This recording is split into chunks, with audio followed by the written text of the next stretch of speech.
Greetings and salutations, friends, and welcome to some more Warhammer lore. I will be away for the upcoming week, sadly, so there will not be any videos for that week, so I'll give you a couple of lore videos now instead. The first one will be about Heinrich Kemmler, the necromancer, hero of the vampire count in Total War Warhammer. Now, Kemmler is a bit of an interesting character since he has a bit of a fascinating backstory. Early on in his life, he realized that he, much like most other people, was eventually going to fall over dead from old age, and he decided this was most unfair indeed, and figured that the best way to avoid this was to live forever. Somewhat obvious, but you'd be surprised how many people don't realize that living forever is an option in the Warhammer world. So he wandered off to figure out a way to live forever. The best solution, as far as he could come up with, was within the realms of necromancy. He briefly toyed with the idea of trying to seduce himself a vampire to nom on his neck and turn immortal that way, but the problem is that once a vampire bites a human, that human essentially becomes a thrall of the vampire. Now, the human can break this enthrallment, however, it's very, very hard, and in most cases the vampire can notice whenever his underling is being overly disobedient and proceed to snap his puny little neck, so it's not the best of options for a independent-minded, entrepreneuring necromancer. Instead, he figured he'd try the good old-fashioned way of just simply, mastering death itself, because, well, if you don't fear death, then you're not going to be dying anytime soon either, now are you? In his early life, he, despite his somewhat dark calling, was a bit of an ally to the forces of light, as he hired out his services to many powerful lords and kings and other wizards, in return for vast amounts of money to fund his research, and eventually, realizing that he required some more, dubious text to enhance his knowledge, he started a semi-war against the forces of undeath, reasoning, quite naturally, that if you were looking for necromantic lore, the best place to find it is probably with necromancers. Not exactly a massive leap of logic, but of course it came with the slight problem that most of the people who actually, knuckle necromancy are pretty damn good at necromancy, and so has armies of undead and stuff at his disposal. Kemmler solved this by the simple application of more undead than his enemies, and went on to steal their stuff. In doing so, he, like I mentioned, rendered considerable aid to the forces of light, defeating, for example, the Council of Nine, an alliance of 9 powerful necromancers in the hills beyond Queenlands. He also defeated a vampire covenant of 3 particularly powerful vampires of Blutwald and their armies of the Walking Dead. He also went on to destroy a Lich, which is no easy feat in the Warhammer world. The Liches are extremely rare and extremely powerful, requiring a rather considerable application of magic to kill. However, his increasingly optimistic and ambitious rituals eventually backfired on him. During one of his most ambitious rituals, the one he assumed to finally be the one to push him all the way into immortality. Bear in mind, at this point, Kemmler was extremely long-lived and by most human standards practically immortal, but not quite there yet. However, this last spell took a rather serious toll on his mind, and well, let's just say that he spent the next few decades of his life wandering the grey mountains and the border princes little better than a half-sane beggar. Eventually, the various voices inside of his head led him to the Waltz, where by some quirk of fate, or obvious guidance by the Chaos Gods, he uncovered the tomb of Krell, a long-dead Chaos champion whose burial mound was so magnificent and magical it towered high above Kemmler.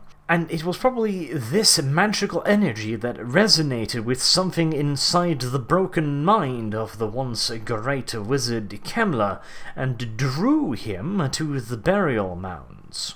It was here that Kemmler finally turned from the light, and while praying to the Chaos Gods, his prayers were answered. The gods restored his sanity, and gave him Krell as his new champion. In return, Kemmler promised to serve the Chaos Gods faithfully from there on out. Now, in the lore, his service has been somewhat spotty, shall we say. He turns his particular cape more or less after the wind, occasionally serving the forces of undeath, which surprisingly rarely aligned themselves with the goals of the Chaos Powers, and occasionally betraying the forces of the undead legions in favour for his new Chaos Overlords. It has become a little bit of a Games Workshop fuckaroo, really, as he pretty much just betrays them randomly. Even when one is clearly in the ascendant, he still betrays them for no reason and eventually gets his ass kicked in the series of events which shall not be named, where he literally helps defeat the primary enemy of Nagash, the Lord of the Undead, only then, when he has secured victory for the Undead, to then betray them and get his ass kicked by his former servant Krell, because, well, he had just helped Krell to become as powerful as he could possibly be. Generally speaking, the first rule of betraying someone should be to do it before you give them a big-ass bloody sword, but Kemmler never attended that particular class on betrayal, I'm afraid. But, of course, that is all end times nonsense, and nobody fucking expects that shit to make any sense whatsoever. Moving on, right after having resurrected Krell, Kemmler, now having regained all of his memories, decided that the best way to fuck with the world around him was to invade Bretonnia and the Empire using the Wood Elves against them. Now, this requires a little bit of explanation. You see, the Wood Elves have this fascinating habit of butchering anyone that enters their wonderful little forest of magical cuckoos and fairies. When they butcher these invading forces, they bury them under so-called cairn stones just outside the forest. Essentially, this is a "don't fucking step on my lawn, you bastards, or I cut your head off" sign. The problem is that necromancers are very fond of raising the dead. In most cases, this requires them to either A, find a long-forgotten battlefield, which is an exercise in archaeology that is far more complicated than one might expect it to be, B, raid a graveyard, and in the Warhammer world, where the walking dead are literally a thing, these graveyards are usually fairly heavily guarded. Or C, find a bunch of pointy-eared morons that have buried thousands upon thousands ready to raise corpses outside their own borders, where they can't fucking interfere with the necromancer who's raising said dead. Now, in the defense of the tree-hugging pointy-ears, they do usually patrol these cairns. However, the winter, which later was to become known as the Winter of Woe amongst the Wood Elves, was a particularly harsh one, and for the Wood Elves, a winter being harsh isn't simply just a, question of it being rather nippy outside. It literally decreases their physical and magical powers, as well as sealing most of the aid they receive from the forest. In other words, during summer, spring, and autumn, the defenders of Athelor can count on rather considerable support from the woods itself, its magic, and its creatures, but during winter, very little of this support is capable of manifesting, leaving it entirely up to the fairly low numbers of wood elves to guard the entirety of Athalloran along with its border, so perhaps the pointy-eared little leaf lovers can be excused for letting this particular necromancer sneak in and raise massive armies of undead to invade their neighbours.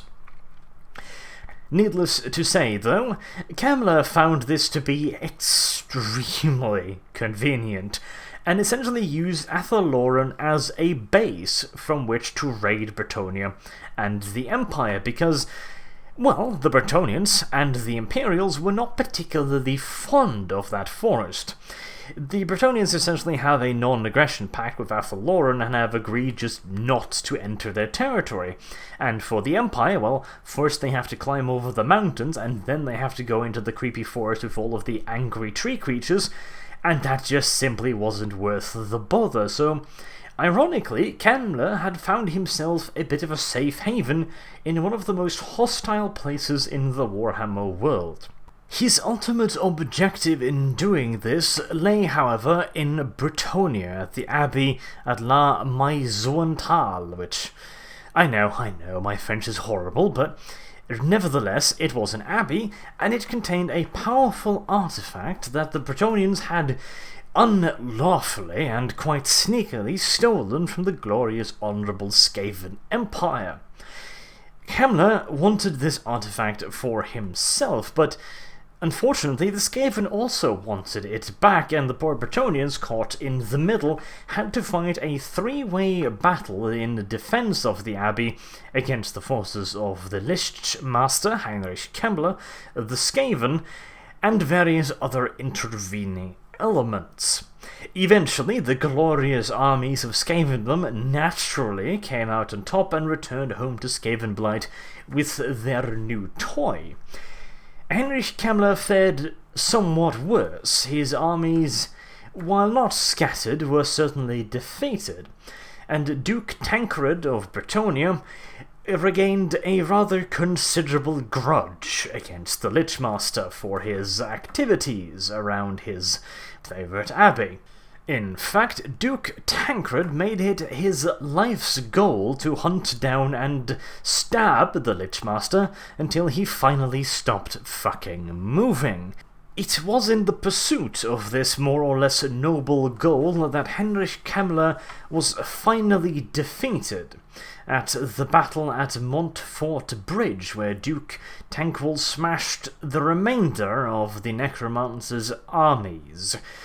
It did cost him his life in doing so, but the threat that Heinrich Kemmler posed to Bretonnia was finally ended at that battle. However, Kemmler himself escaped and tried once again to replenish his army from the cairns around Athalloran. However, this time the elves were ready for him. And while the great necromancer was at this point quite proficient in the art of raising the dead, and aided by the Skull Staff, an extremely powerful necromantic artifact that eases the resurrection of the undead by whispering dark secrets to his master, or, well, whispering is not entirely the correct word. According to the fluff, the staff continuously babbles and chatters out a constant stream of noises and semi-words.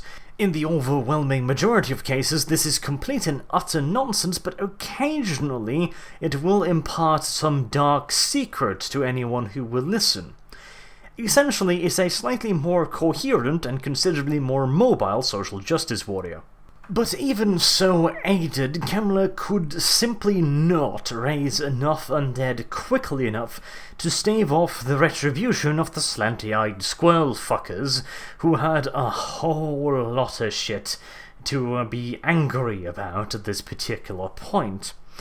After this, the great necromancer was sent scurrying off into the darkness, and we didn't hear from him again until that series of books that shall not be mentioned.